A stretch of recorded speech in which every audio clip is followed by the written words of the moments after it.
Welcome to the Cash Flow Guys podcast.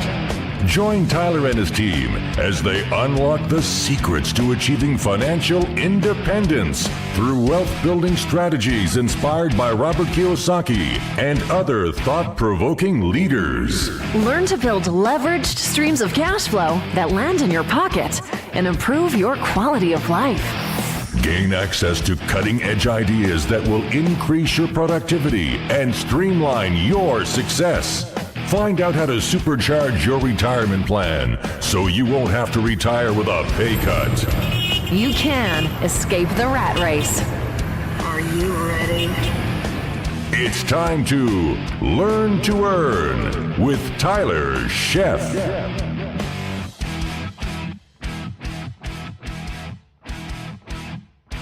Welcome to the Cash Flow Guys podcast. It's that time again. We are back today. We're going to talk about a subject we have never talked about before because, well, realistically, I don't know anything about this topic, which is in part why we're talking about it. Number two, it's kind of new to the space. Now, when I say new, it's been around for a while, but it hasn't been around as long as real estate. So that said, today we're going to talk about cryptocurrency, the craze behind it. We've got Dr. Bitcoin himself, Mark Hopkins, on with us on the show. Mark, are you with me? I am. How you doing, man? Thank you for having me. So, ladies and gentlemen, for those of you that are curious, how did I find Mark? I was on Facebook, right, looking around, and I see Mark popping up everywhere. Dude, you're like omnipresent. It's like everywhere I look, you're there. Talking about crypto. So you've obviously spent a day or two researching it, right? Just a minute or two, yeah. Right, yeah, just right. about. So, yeah, I've been playing around in the space since probably about 2011. And it quickly became an obsession. So that's where my background comes from. 2011, nice. When did this actually break out? I don't really. It seemed like I learned about it yesterday, but. Well, I kind of was a bandwagon jumper, if you will, in 2011, because that was sort of its first breakout year, if you could call it that. It really has been kind of percolating since 2008, 2009. If you look at Satoshi Nakamoto's white paper and some of the early writings of the core Bitcoin developers, there's a lot of references to the 2008 financial crisis. So the technologies that they're implementing are older than 2008, but Bitcoin's genesis block was in 2009, and there was a lot of that's kind of where things got started, and the world sort of found out about it a few years later. Yeah, that's for sure. Because it's like it seems like I heard about it maybe in the last year, and I admittedly sat on my thumbs for a while and doing nothing about it. And around Thanksgiving, I started to get into it a little late to the party, but I was like, for me, and I don't want to jump too far ahead, but just not knowing what I'm doing, I managed to more than double my money, pull my initial investment back out again, and now I'm playing on totally on my gains. So that's what kind of spawned this episode. Where did Dr. Bitcoin come from? I love that name, by the way. Where did that come from? I appreciate it. Actually, it was it's one of those nicknames you pick up and you didn't ask for it, but it kind of came along. So I was the founder and editor-in-chief for a company called Silicon Angle. Right. It's an enterprise technology blog, and it was right around the time when I discovered Bitcoin.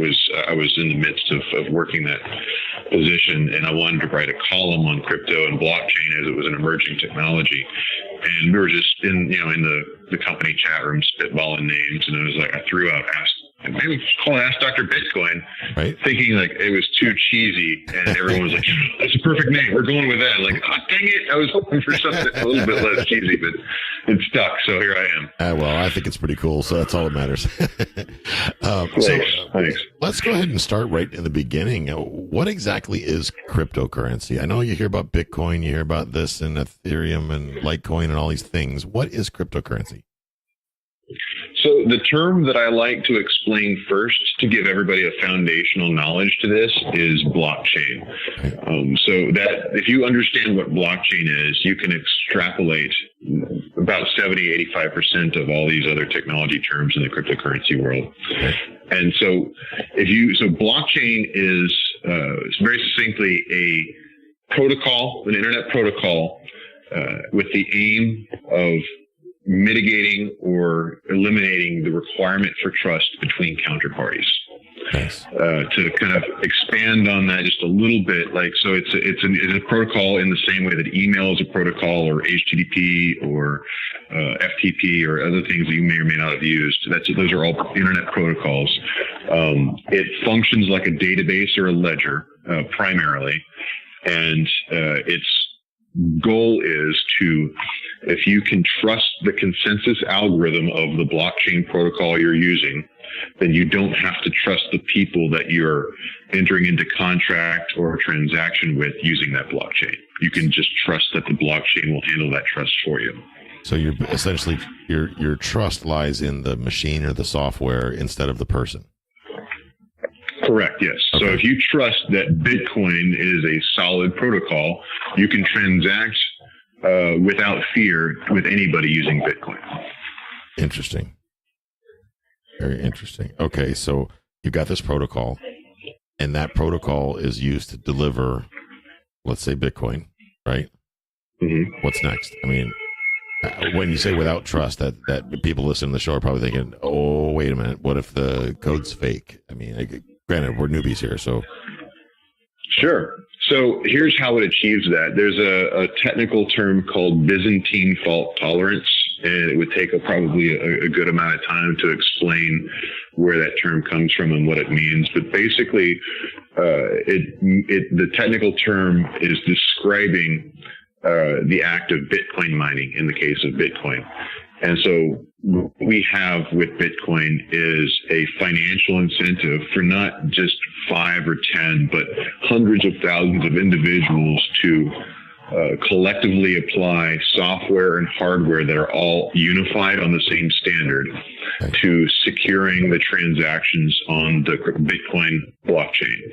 And if one person is in disagreement on any of that stuff, then they're outside the consensus, and whatever their interpretation of the truth is either will create a hard fork, and other people will join in them, and they will have a different ledger, or they will be thrown out entirely. But you cannot.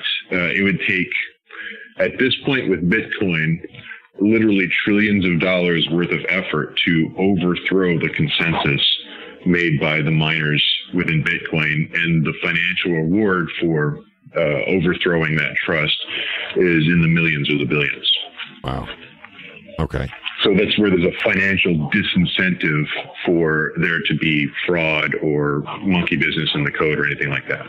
So a lot of people are telling me they fear Bitcoin because they don't feel it has any backing, and usually my rebuttal, and I'm not necessarily against or for it. I'm still new to it myself. I mean, I've got some money in it, but the U.S. dollar is not backed by anything either. So does this have any backing besides this technology, or is it just it's self-funded currency? What's that look like?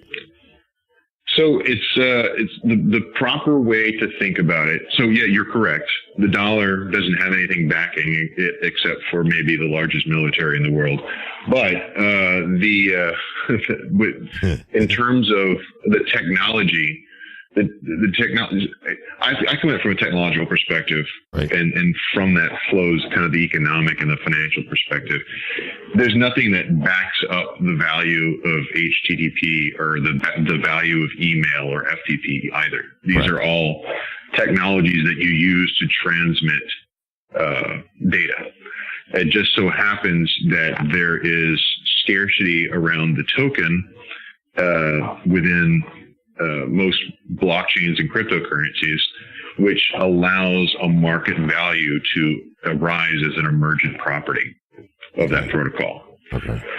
Email, there is no scarcity, right? You can always make a million more emails. It's like Beanie Babies or tulips, right? You can always make more. Right. And there's nothing that can be scarce about a web page. You know, it's just code on a page and a way to transmit it. But with the tokens on most cryptocurrencies, once you have consensus and a certain amount of financial resources applied to achieving that consensus, you have scarcity that's very, very difficult, if not effectively impossible, to overthrow. Interesting. So it's like it's better than gold, really. I mean, I know that's a terrible comparison. We're talking about something tangible versus intangible, but its scarcity is extreme. Right. It is scarce in the same way that gold is scarce, and it has properties, unique properties that gold does not. I mean, you can't make jewelry out of Bitcoin, right, but you also can't transmit gold instantaneously across the internet for pennies. Oh, that's true too. That's very true. So to my listeners here who have never done crypto before, they don't know where to begin. What are some elementary resources out there that you can recommend?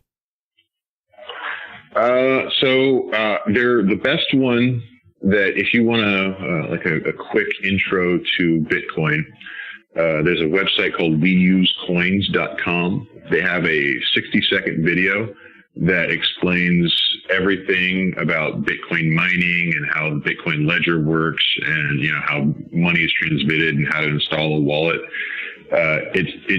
It's good for grasping the broad concepts. It's one of the first places I send people if I'm just having a conversation with them. Right. I'm also partial to the videos that I make. I'm only a few episodes in on this run of it, but I try to make. I'm trying to answer a lot of very basic questions and some advanced questions as well. Right.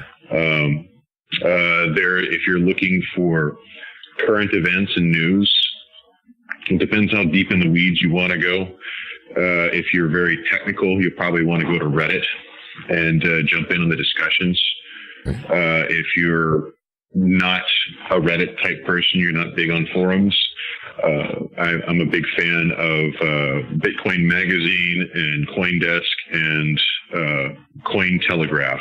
Those are three publications that are fairly reputable in terms of the type of news that they'll cover and not and the journalistic practices and whatnot. Where will we find your videos? My videos would be at askdrbitcoin.com. Ask Dr. Bitcoin. Is that doctor spelled out or abbreviated? Yeah, Dr. Yeah, DOCTOR. Okay. Ask Dr. Bitcoin.com. Yeah. Awesome. .com. All right. So it seems like there's, at least to those of us that are new to this whole thing, that there's lots of unknowns, lots of guesses, or at least what we appear to be guesses or feel that are guesses to those of us that are newbies to it, surrounding cryptocurrency investing. Besides yourself, obviously, who specifically would you say are the most accurate sources of projections? I'm hearing a lot of, there's these, you got some 18-year-old prophesying that prophecy going on that, look, man, I was just on playing video games the other day, and I think that it's going to go, that Litecoin's going to do this, and people are actually following that advice. Yeah, so, I'm in 1,000 different Facebook groups I'm probably not 1,000, but I'm in more Facebook groups than I want to be in, where cryptocurrency speculators and investors hang out. And I would say 99% of it is noise. It's just people kind of like either they have a pump and dump type mentality and they're just boosting something that they have a financial stake in, or because most of these groups for cryptocurrency investors didn't exist 9 months ago. Exactly. And I hate to be like the old crotchety Bitcoin guy saying, get off my lawn, because that's not really what I'm trying to say. It's just that these are people that are not technical. And some of them have a grounding in understanding how to do like technical analysis on a stock chart. Others don't. So others are like what you described. They're like a 15-year-old kid that was playing Quake or Call of Duty a couple weeks ago, and now he's a Litecoin millionaire and he thinks he knows everything, right? So it's the places where I go are different than what I would recommend other people go, because the way I approach my money with cryptocurrency is different from what most people are ready for. Right. And because I don't approach it like an investment, I approach it as if it were a currency. I've been for the last 3 years living 90% of my assets, excluding my real estate, my house, are in cryptocurrency. Because the tools exist for it, and it's kind of a better way, in my opinion, to kind of approach the whole thing. Nice. If you want me, I can kind of explain that philosophy, or I probably should answer your question before I do that, though. Well, yeah. In terms of sources that I would send people to, I would send people to sources of information that are at least have a grounding in the technology, because that's the best way to judge the success or failure of a project. Right. Is either A, does it solve a problem? B, are the people that are involved in it reputable? And C, are these reputable people actively contributing to solve the problem they're pledging to solve, or are they trying to do a cash grab? And not everybody is qualified to make those assessments about all these projects. Fair enough. So, but for me, the way, I'm sorry, I don't keep interrupting you. No, I was trying. It's like we've got, I'm trying to think, who do we have that's influential? Robert Kiyosaki is the guy that's all about real estate, right? There's you, that's a Bitcoin guy. Who else besides you is kind of where I'm going with that? Are there more than one voice out there that's reputable? You came highly recommended. I've talked to several people that followed you for a while. Who else is out there? If there was a competition, for lack of a better word, which I know it doesn't really matter to you, but if there was more than one resource, because my audience, they like to research everything. A lot of them are engineers and whatnot. Where are other resources besides, I mean, as far as people go, not necessarily a website, but people? Is there another influencer, other influencers out there that are accurate, or at least there's a lot of good influencers. Most of the ones that I like are from the world of Bitcoin and Ethereum. Okay. And they're the hallmark of a good influencer in the cryptocurrency space is they're not trying to pitch an investment with every word. Okay. In fact, they're probably not going to talk about investment advice by and large, because either A, they have legal entanglements to prevent them from doing so, which is often the case with me. Because people legally in America, if you're selling a security or you're selling an asset, a financial asset, you're not supposed to give investment advice. So all of my advice that I give is based upon the merits of the projects themselves. So I'm giving technical advice, and those are the people you should look at, because in general, and this is not universally true, but in general, if a project is technically sound, then and the technology is tied to the asset itself and to the token that's in that cryptocurrency, right, then if it's technically sound, it's going to be a decent investment, because the more success that it achieves in terms of user adoption, the greater the scarcity and the greater the demand, and usually the greater the value of the token. So to specifically answer that, I like a guy named Eric Voorhees. He was an early contributor to Bitcoin. There's another gentleman named Brock Pierce, who is an early member of the Bitcoin Foundation. Bruce Fenton is another guy in that area. Vitalik Buterin is the creator and founder of Ethereum. Charlie Lee, who is the creator and founder of Litecoin, worked for Coinbase for a number of years. Adam Draper, who is the son of Tim Draper, and in that the Draper Fisher Jurvetson Silicon Valley venture capitalist family, is also a big booster for cryptocurrency and fairly smart about a lot of these things. Tina Hui, she's the founder of the Dogecoin conference back in the day. Okay. Still doing a lot of work and research out in Silicon Valley. Ann Ward is working on a couple of secret projects in the world of cryptocurrency, but she's been well known in Silicon Valley and San Francisco as the mother of startups and someone that puts together a lot of really smart people in a room and helps them grow as companies. And she's turned her attention to cryptocurrency most recently. Let me think of there's a couple other names I can think of. Sarah Blinko.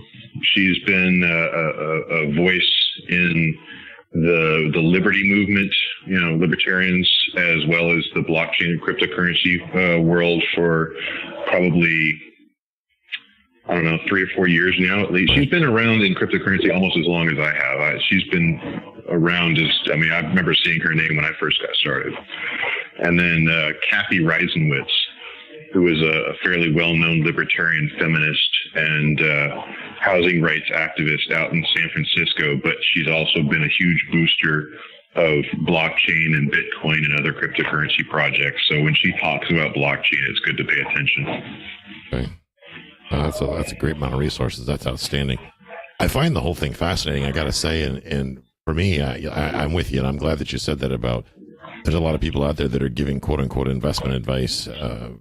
They don't really have any basis to give the advice. They're promoting whatever the heck they're selling. But I want to talk a minute about, and I don't know if this is your expertise or not, but I'm going to ask the question anyway, I'm curious. I haven't really heard much talk about the tax implications of the gains. Is there any feedback that you have on that? Have you heard anything out in the street, or have you seen any publications from the IRS? So the IRS actually published on this. They have a very simple answer to how they view cryptocurrency gains. And incidentally, and maybe even amusingly, it's in complete odds of how the SEC views cryptocurrency as an asset class. But that's a different story. The IRS says very simply, Bitcoin is property. Cryptocurrency is property. So if you understand all the different ways that you can be taxed on, say, gold, right, you understand all the ways that you can be taxed on Bitcoin. Interesting. Very interesting. Okay. I love how they call it property. There's you could probably go on for like an hour or two about all the different ways that affects things. But if you, as a fundamental building block concept, that's the answer. Interesting. Now, I'm also hearing about, there's these mining operations and mining contracts like USI Tech and Wealth Generators and all these other such companies. How exactly, what is it actually doing? Is it like you're basically investing into a contract? You own a contract, from what I can tell.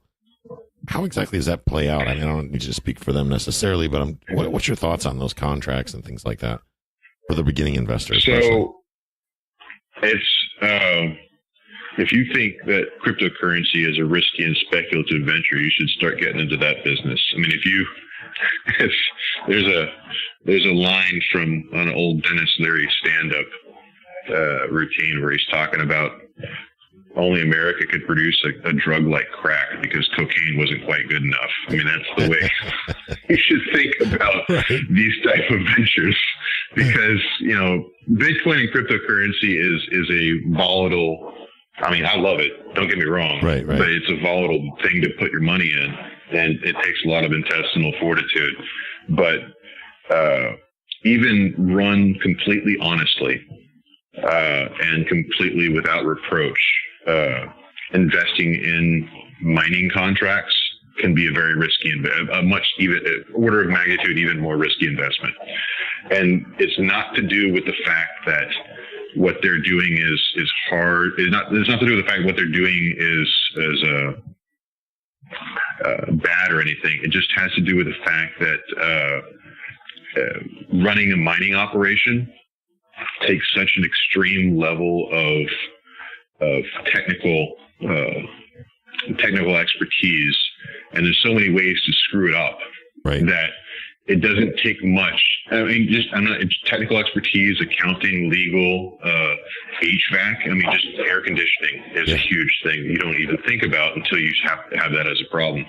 Like all these things where the margins of just 1 or 2 pennies per kilowatt hour could make or break the operation. Like, it's very easy to run something like that out of business. And if you have a whole bunch of people that have bought into contracts, and you get into a financial death spiral with your mining operation, you've got thousands of people and millions of dollars that are completely, up in smoke. And it can be done with the best intentions. And then you also add on to that the fact that in the world of mining contract sales, I don't name specific names necessarily, but there's a lot of companies out there that are less than scrupulous, that have used that extreme volatility of that type of business as a ways to scam people. Interesting. Yeah. Any tips on how to sniff out? I mean, granted, like you said, there's all extreme risk in the mining contracts, but ways that you can look from the outside and tell the good versus the bad? Is it just, Google searching or? So the problem here is technology hasn't caught up with ambition. Right. Because look at what blockchain is. We started out the program talking about this. Blockchain is a way to mitigate or remove the requirement for trust between counterparties. Right. And when you get into business with somebody in a way that you're no longer using the blockchain protocol, but you're kind of, orthogonal or adjacent to the Bitcoin world, you're reintroducing trust into the equation. And so people kind of lose the idea that trust is not a transitive property to blockchain and Bitcoin. If you're doing business outside the blockchain, it doesn't mean that you can just trust people again, or you can trust this whole thing to just work. So my advice is, if you're going to reintroduce trust into a highly speculative and risky investment like Bitcoin mining or blockchain or cryptocurrency mining, then you need to find people you can trust. Okay. And work with them. So there are many regional groups. Find like a meetup of Bitcoin miners or cryptocurrency miners, and vet people in the ways that you're known to vet people in real life, and go, hey, I think I can trust this guy. I'm ready to get into business with him. Right. And do something like that. I would not. For a neophyte, for a newbie, I would not advise them to go in on some sort of cloud mining thing unless they're being brought in by somebody that they trust and has the technical knowledge and the kind of the experience level to vet that better. Well, and I think a lot of what I'm seeing is you got the people out there that themselves are noobs, and they're excited about the MLM opportunity or the expansion in that regard. And they're not, people get, well, I trust Jimmy, and Jimmy's a great guy. And Jimmy, I don't know, paints houses for a living, but now he's suddenly an expert in crypto. And Jimmy says that this mining company is great, so I'm going to invest in it. And basically that by doing so, the blockchain's not even impacted at that point because it's a mining contract. Right. Is that what you're saying? Okay. Right. Yeah, it's exactly, and I'll be very clear to give people the level of what magnitude of what I'm talking about. I don't consider myself a crypto expert. Like a crypto expert is somebody that spent 4 to 8 years at MIT figuring out how to do John Nash beautiful mind type stuff. Right? I see, okay. Those are your crypto experts. I'm just an enthusiast who spends way more time than is healthy learning and researching about this stuff. And so certainly somebody who's been in this space for less than 6 months is not going to be the authority on what is a good and bad venture within the space. Fair enough. Yeah, I can see, I'm starting to hear, we're getting the rumblings, I'm seeing it now where so-and-so, people are starting to leverage their property, sell off assets to invest in Bitcoin. And I'm sitting there shaking my head going, guys, you should probably make sure that you're not investing anything that you can't afford to lose.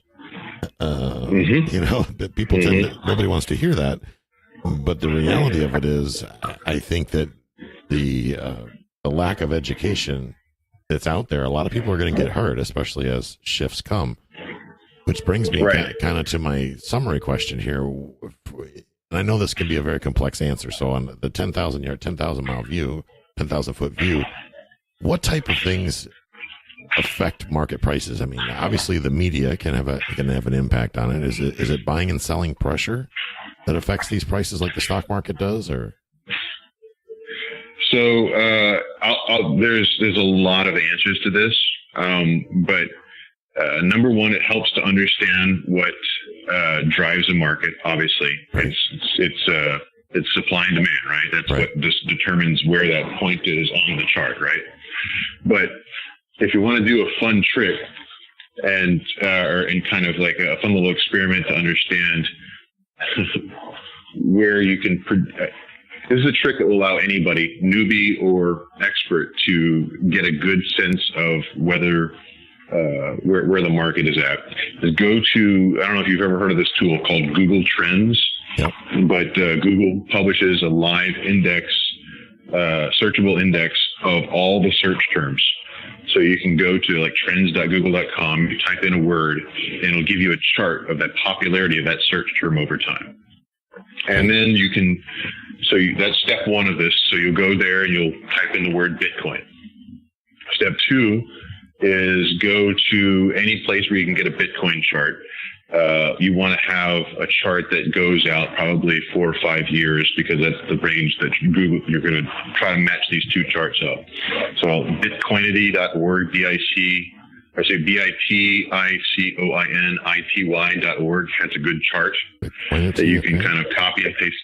Yeah, copy and paste these both into like a paintbrush, and then try to match up the charts to each other. You'll see that Google Trends chart leads the Bitcoin price index chart by about a day or so, with very few notable exceptions throughout the history of Bitcoin.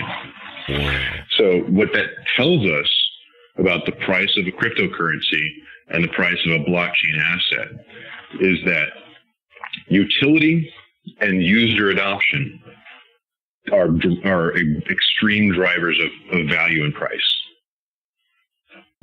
This is not being driven by necessarily a speculative bubble, right? In so much as that it's led by a few whales moving the market. It's more closely correlatively led by mass user adoption. I see. Okay. So that means as more users come online, obviously everything starts looking a little bit better and a little bit better. Yeah. The more users you have, the more stable it is, the more valuable it is, the more utility it will have, because there's more users with which to interact on the protocol. I've been hearing that, there's things like Bitcoin ATMs coming out now, Bitcoin-based credit cards. It seems to me, and just being a neophyte to this whole thing, that it kind of sounds like this might be here to stay, the crypto in general. That is my opinion. I share that opinion. Okay.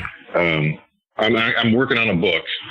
So you may have, when you looked me up maybe on LinkedIn, you saw it said IDM Futurist. So one of the things I do is I go out and I talk about the future and talk about technology trends in front of different conferences and whatnot.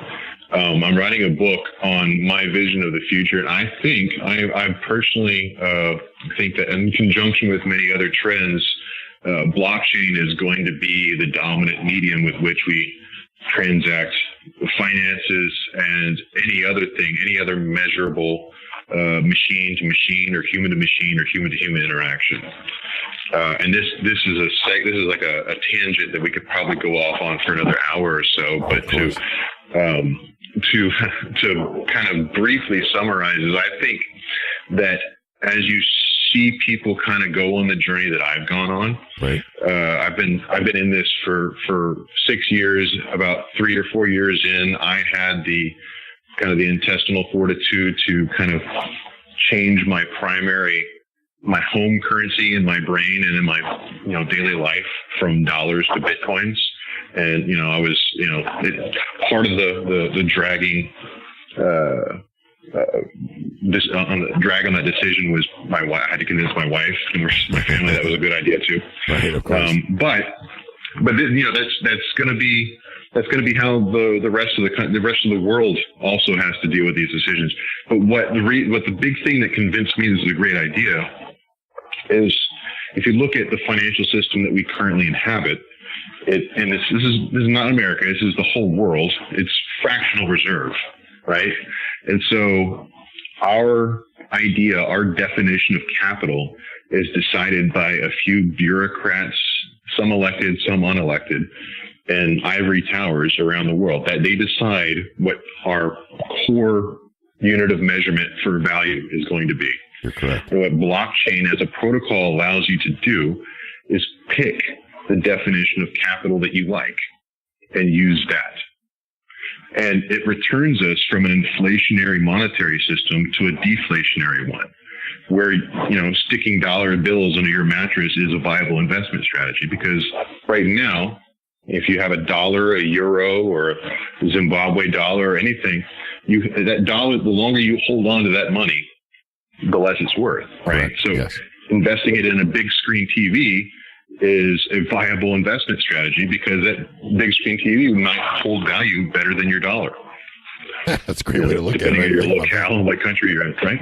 What Bitcoin promises and what gold-backed dollars used to promise was that, yeah, be frugal with your money.